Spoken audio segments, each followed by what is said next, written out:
Hey YouTube, welcome back to my channel. Today I'm feeling inspired to talk about a perfume that I've been loving recently. This is Treizieme Heure by Cartier from their Les Heures line. It's the designer exclusive line for Cartier. And I've just been really loving Cartier recently and exploring it as a house. So I figured that this would be a good one to tackle tonight. I also am coming up on a big break at work for the Christmas holidays. And I have a goal of doing one video, whether it's a review or some kind of list, for the next 7 days. So starting with this one, we'll see how well I stick to it. Anyway, if you're interested to hear my thoughts on Cartier's Le Treizième Heure, stick around. Okay, so La Treizième Heure was released in 2009. The perfumer is Cartier's in-house perfumer, Mathilde Laurent, who I just have a ton of admiration for her. She's probably my favorite perfumer right now. I think she has real style, and this whole collection, Les Heures, as well as there's like a sub-collection, the Les Heures Voyageuses, which is the oud-focused collection. But all of them are incredibly creative, imaginative, and I don't like all of them, but but I think that's a good thing because they're not samey or like smelled before. They're all really out of the box, and I've really enjoyed working my way through them. Another thing about this collection is that they have really beautiful presentation, and so they have these bottles which I think are just gorgeous. They're 75 mils. So they're like between, sizes that you normally get. But they're this like pyramid shape, and they have the number for each of they're numbered 1 through 13, and the number's in the back, and you can kind of see it through the front. And the top is magnetic, and I don't know, they're just really nice. They feel great in the hand. And they really match the spirit of the perfumes very well. The notes on La Treizième Heure are mate, birch, bergamot, narcissus, vanilla, and patchouli. Now, this is a really complex scent for me, and in the opening, I still don't entirely know what I get or what I smell right away. And I was watching a review from Sebastian who's another reviewer that I really like. And he had a great video about this perfume, but he was saying that he was also confused by the opening for a long time, and that eventually it made sense to him when he smelled mate, the tea, which is like a South American drink. And I've never smelled mate, so I don't know if that's the case, but what I get from the opening, the very start of the opening of La Treizième Heure, is kind of like a smoky, campfirey Tootsie Roll. But and this is like hard for me to explain, but there's a lot of perfumes that I think that are really great perfumes that smell really challenging in the opening, or they smell really confusing in the opening. And the best way I can describe it is like something that is like a flower that's not bloomed yet, that's like very tightly bound up. And you can't really decipher what it is, but later on it unfolds and becomes this, big, beautiful creation.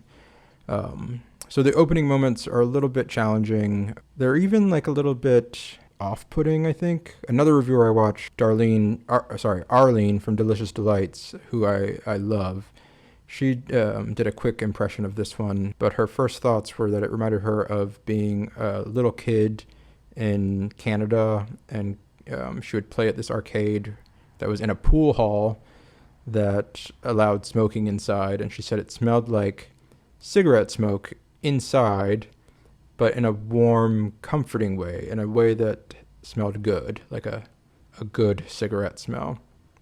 And I could totally get that as well.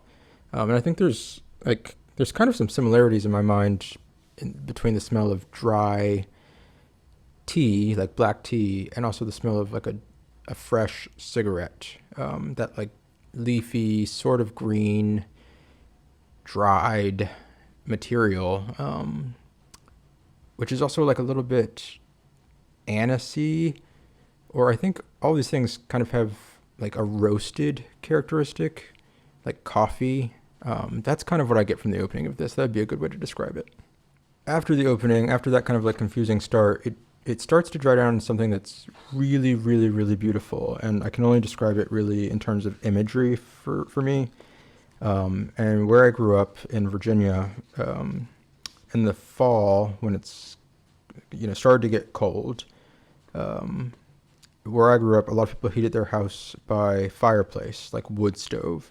And so when you would walk outside in the fall, like after the leaves have fallen, you would walk outside and it'd be this crisp, cold air, but you would smell the smell of like people burning wood in their homes, but the outside would be scented with the smell of smoke. And it's a really beautiful smell, and this takes me right back to there. And it takes me to a whole host of kind of autumnal smells that I love and cherish. Another kind of smell image that it brings up for me is like a nighttime hayride, or even like a Halloween hayride. I think that's the narcissus with that like hay note. It's also sort of floral at this point, but not in a way that I would traditionally think of floral. The floral element here is like giving it some brightness, some lift. Along with the like kind of hay or hayride smell, I also get this, I don't know, my mind goes here a lot, but the smell of diesel or like car exhaust. But the car exhaust smell is also kind of contrasted with this vanilla sweetness that starts to come through in the heart, kind of like vanilla pudding, like the pudding packets that you make, and it's got like a real yellowy, creamy, cold smell, like out of the fridge vanilla pudding, contrasted with car exhaust.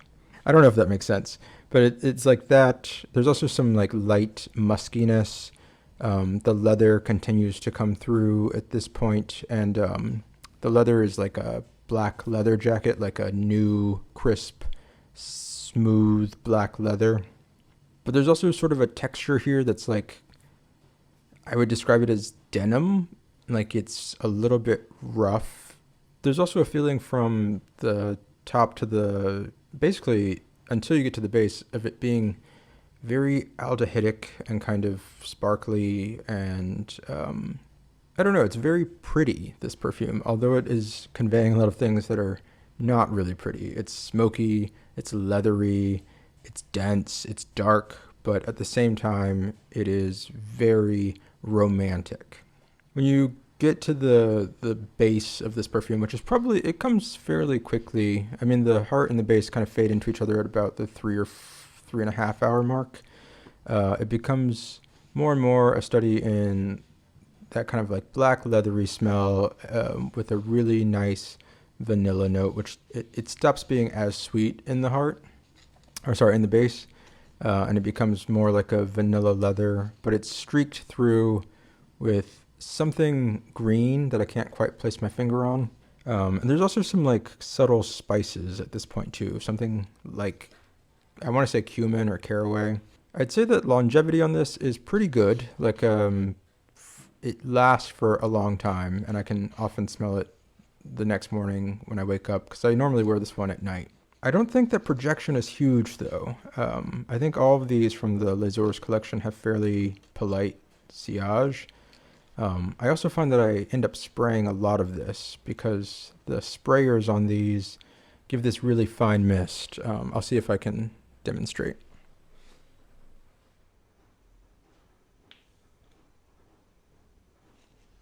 So they spray this really fine cloud or mist of perfume. And I realized eventually that it's not actually putting out all that much liquid when you spray it. So now when I spray it, I probably literally spray like 12 sprays of this one. And it creates this really, like the fine mist accompanies the feel of this perfume perfectly, but it just doesn't ever feel very loud. So you can spray a lot of it without really overpowering yourself. So some other thoughts that I had about this one are that it's super creative, and for a long time, it really didn't remind me of any other perfume. until recently when I was testing out Celine's night clubbing. And this one has like a very similar sort of vibe in that it's super nighttimey, and it's a little bit boozy, and it has a very strong kind of cigarette accord smell to me. But this one is so much more interesting than night clubbing and so much better constructed. It's a little bit sweeter, but night clubbing for me felt like in the base it just became like an Amber Woods designer thing, and this one feels so incredibly well done, and so elegant at every juncture that I can't imagine somebody smelling both of these and preferring night clubbing. And I don't want to suggest that they smell the same, but they have a similar vibe. So that's just a point of reference if you've smelled night clubbing. Another thing I really, really like about this perfume and this collection is that I find that a lot of niche perfumes or designer exclusives these days focus on exploring a single note or a theme like Chypre or Fougère. But each of these perfumes in the Les Ors collection is really like its own narrative, like a completely different story. Like maybe nominally this is a leather perfume, but just barely. Like it would be a stretch to call this a leather in my opinion. This is really something that's going to take you on a journey. It's going to take you through a lot of different stages in the perfume. And I think for each person, you're going to have a personalized understanding of what this perfume means, which I think is brilliant. Anyway, I've just been enjoying wearing this one and smelling this one the past few days, and I'm happy to get on and share my thoughts about it. If you've smelled it, I would love to hear what you think of it. Or if you've smelled others from the Les Ors collection, I'd love to hear what your favorite one is. I've probably smelled about half of them so far, and I have samples of many more coming, so I can't wait to try the rest of them. Anyway, until next time, see ya.